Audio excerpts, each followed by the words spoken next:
दोस्तों, ईरान ने कंफर्म किया है कि दुश्मन से कोई बातचीत नहीं हो रही है। ईरान कह रहा है कि कोई बातचीत सीज फायर की नहीं हो रही है और साफ कहा है कि अगर हमारे दुश्मन का साथ दिया तो फिर तुम भी दुश्मन हो। यार, ईरान का साफ ये कहना है कि दुश्मन का दोस्त हमारा दुश्मन। ब्रिटेन के विदेश मंत्री से ईरान के विदेश मंत्री ने फोन पर डायरेक्ट बातचीत की है और कहा है कि ब्रिटेन अगर अपने बेस का जो वो इस्तेमाल करने दे रहा है तो ईरान ने पहली बार डायरेक्ट धमकी दी है ब्रिटेन को कि अगर आपने ब्रिटेन का अपना बेस अमेरिका को हमारे खिलाफ इस्तेमाल करने दिया तो हम आपकी तरफ से, ब्रिटेन की तरफ से ईरान के खिलाफ ये एग्रेशन मानेंगे और जवाबी कार्रवाई करेंगे।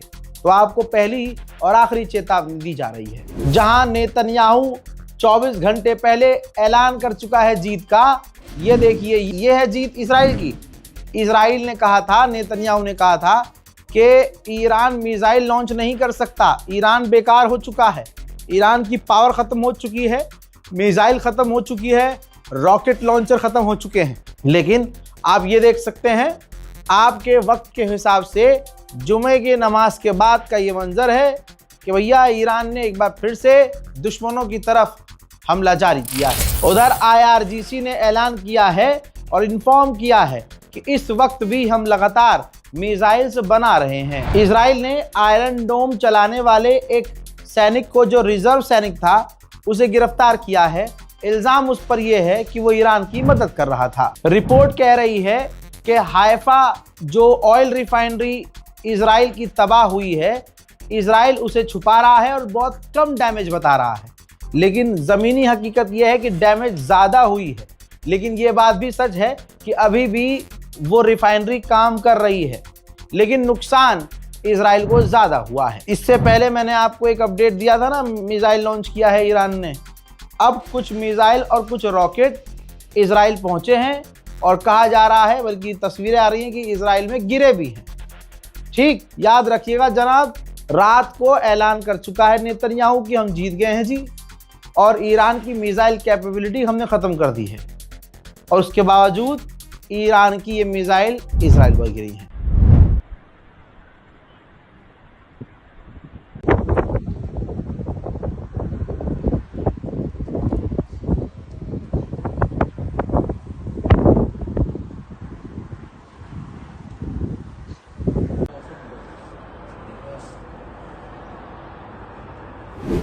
अल्लाह अकबर। उधर मेरे दोस्तों, इजराइल के ही लोग इजराइल के पत्रकारों पर हमला कर रहे हैं शेल्टर के अंदर। ये देखिए, लाइव रिकॉर्ड हुआ है। इजराइल का चैनल 14 न्यूज़ चैनल शेल्टर के अंदर का हाल लाइव अपडेट कर रहा था, बता रहा था, दुनिया को दिखा रहा था। ठीक है, तो सामने जो यहूदी आम लोग हैं उनमें से एक व्यक्ति ने कैमरे के ऊपर ही हमला कर दिया और पत्रकारों पर हमला कर दिया, क्योंकि नेतन्याहू का समर्थक है। दुनिया को नहीं दिखना चाहिए कि इजराइल के लोग नेतन्याहू के समर्थक बाहर नहीं आ पा रहे हैं, शेल्टर में फ्रस्ट्रेट हो रहे हैं। वहीं इजराइल के एम्बेसडर को पुतिन ने समन किया, जिसका मंजर आया है। इजराइल का एम्बेसडर पुतिन से मिलने के लिए गया है। मामला कल का है कि जो चैनल RT है उसका एक पत्रकार ग्राउंड रिपोर्टिंग लेबनान में कर रहा था, उसको टारगेट करके इजराइल ने मिसाइल दाग की, बाल बाल जिससे वो बचे, और वो मंजर पूरी दुनिया ने देखा, जिसके बाद पुतिन भड़क गए हैं। और पत्रकार का भी यही कहना है कि जानबूझकर मुझे टारगेट किया गया। डोनाल्ड ट्रंप का मास्टर प्लान सामने आया है। प्लान ट्रंप का ये है कि इसी तरह से 1 महीने तक ईरान को कमज़ोर किया जाए। कमज़ोर करने के बाद ईरान के कर्ग आइलैंड पर कब्जा कर लिया जाए। कब्जा करने के बाद ईरान पर प्रेशर बनाया जाए कि स्ट्रेट ऑफ हॉर्मुज़ खोलो। ये टोटल इनका प्लान है। देखना यह है कि ईरान ही 1 महीने में कमज़ोर पड़ता है, या आंकड़ों और सबूत के हिसाब से अमेरिका पहले से जो कमज़ोर हो रहा है वो आगे कमज़ोर होगा। देखते हैं आगे क्या होता है, दुआ ज़रूर दीजिएगा। हजरात, ईरान ने गेम शुरू कर दिया है। ईरान ने $2 मिलियन पर शिप चार्ज लगा दिया है। एक जहाज जो स्ट्रेट ऑफ हॉर्मुज़ से गुजरेगा वो $2 मिलियन भाई किराया देगा, और बहुत सारे देश दे सकते हैं, बहुत सारी शिप दे भी सकती हैं, क्योंकि जिनके देश में ज्यादा मुसीबत है, ज्यादा परेशानी है, जिनके देश ज्यादा परेशान हैं, वो मजबूर हैं, उनको ये सब करना पड़ेगा। आज ईद है वहाँ, ठीक है, हमारे यहाँ कल है, लेकिन वहाँ गल्फ में इधर उधर ईद है। तो ईद के दौरान तुर्की के राष्ट्रपति रजब तैयब एर्दोगान का बड़ा बयान आया। उन्होंने ईरान के खिलाफ एक शब्द नहीं कहा, उन्होंने सीधी सीधी बात कही, और ये बात मुसलमानों को समझनी होगी, क्योंकि अगर आपको लग रहा है कि शिया है वो ईरान, तो फिर शिया एर्दोगान नहीं है। ये बात एर्दोगान भी बहुत अच्छे से समझ रहे हैं। एर्दोगान के विदेश मंत्री कल जो कतर के प्रधानमंत्री से मिले ना, कतर के प्रधानमंत्री के मुंह पे भी खड़े हो गए, उन्होंने ईरान को कुछ नहीं कहा, बल्कि सारा इल्ज़ाम जेन्युइनली जो है, जो इजराइल है फसाद की जड़, इजराइल का ही नाम लिया। अब रजब तैयब एर्दोगान ने बहुत सटीक बात बोली कि पूरे इलाके में दुनिया खुद देख ले कि सारे फसाद की और आग की जड़ इजराइल है। सालों से उसने लाखों हजारों मुसलमानों को मारा है, और ये जो कुछ भी हो रहा है इसके पीछे सिर्फ इजराइल है। इजराइल का मकसद है ज़मीन पर कब्जा करना। वहीं ईरान के पार्लियामेंट स्पीकर ने कहा कि जो F-35 हमने मारा है उस पर अमेरिका को सबसे ज़्यादा घमंड था, उससे ऊपर कोई घमंड नहीं था। अमेरिका को लगता था कि बस मैं ही मैं हूँ, लेकिन उसने देखा कि अल्लाह सबसे ऊपर है, गॉड, जी हाँ, जिसने घमंड इसका तोड़ा, जो सुपीरियर है, जिस फाइटर जेट को ये सुपीरियर मांगता था, हमने उसे हिट किया। ये गुरूर टूटना है अमेरिका का, ये जिल्लत है उसकी, और न्यू वर्ल्ड ऑर्डर में अमेरिका की ये बुरी हार है। मोहतरम हजरात, ईरान ने शुरुआत से जो जो कहा तमाम दुनिया ने नोटिस किया कि वो होता आया है। अब सऊदी अरब ने खुद ऐलान किया है कि अगर जंग नहीं रुकी तो अप्रैल तक पेट्रोल डीजल ईंधन के दाम $180 पर बैरल पहुंच जाएगा। सऊदी ने कंफर्म कर दिया है। इजराइल पूरे इलाके के लिए खतरा है, आप खुद समझ सकते हैं। इजराइल ने उधर सीरिया पर भी हमला किया है, खतरनाक बमबारी की है, और कहा है कि वहां के द्रूज कम्युनिटी को हमने बचाने के लिए अटैक किया है। हजरात, आप यकीन कीजिए पूरी दुनिया में कोई मुस्लिम देश खड़ा नहीं हुआ ईरान के साथ।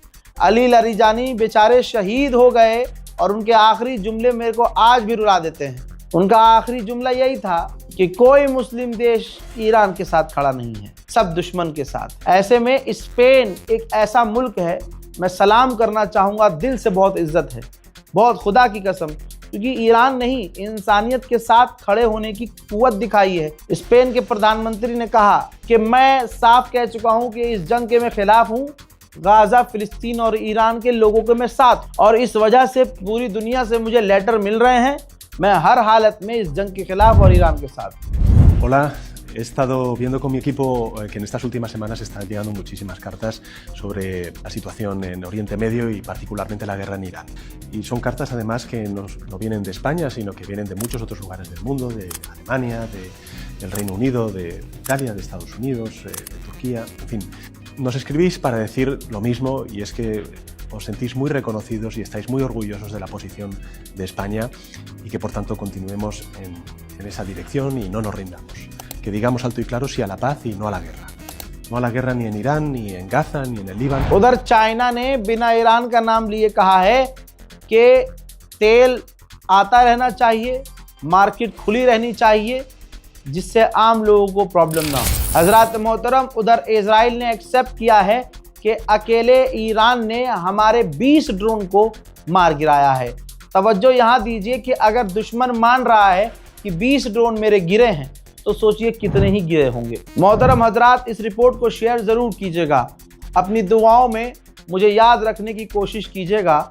मैं तो कह रहा हूँ मेरे लिए दुआ ही मत कीजिए, इतनी दुआ कीजिए कि कौम आपस में ना बटे जो बट रही है। ज़रा सा मतलब आप देख रहे हैं, इधर ईरान और अमेरिका की जंग अभी शुरू हुई है, 20 दिन हुए हैं, और इधर यहाँ लोग बटना शुरू हो गए हैं। कसम खुदा की, शिया सुन्नी करना बंद कर दीजिए। अल्लाह का वास्ता इस्लाम के परचम के नीचे आ जाइए, वरना आप तो 2014 के बाद से अब तक पिट रहे हैं। शिया सुन्नी के नाम पे नहीं पिट रहे हैं आप। मोदी गवर्नमेंट को देखा आपने क्या हो रहा है आपके साथ? शिया सुन्नी के नाम पर वो नहीं पीटते तुम्हें, मुसलमान के नाम पर। तो सोचिए, मारने वाला हमें, दबाने वाला हमें मुसलमान होने की बिना पर दबा रहा है, और आप आपस में शिया सुन्नी के मामलों की वजह से एक दूसरे से दूर हो रहे हैं। अल्लाह पर रहम करे। ज़रूरी नहीं है कि आपकी दाढ़ी सफ़ेद है, आप मुझसे बुज़ुर्ग हैं तो आप सही ही होंगे। अल्लाह आपको हिदायत दे। इस रिपोर्ट को शेयर कीजिए। जय हिंद।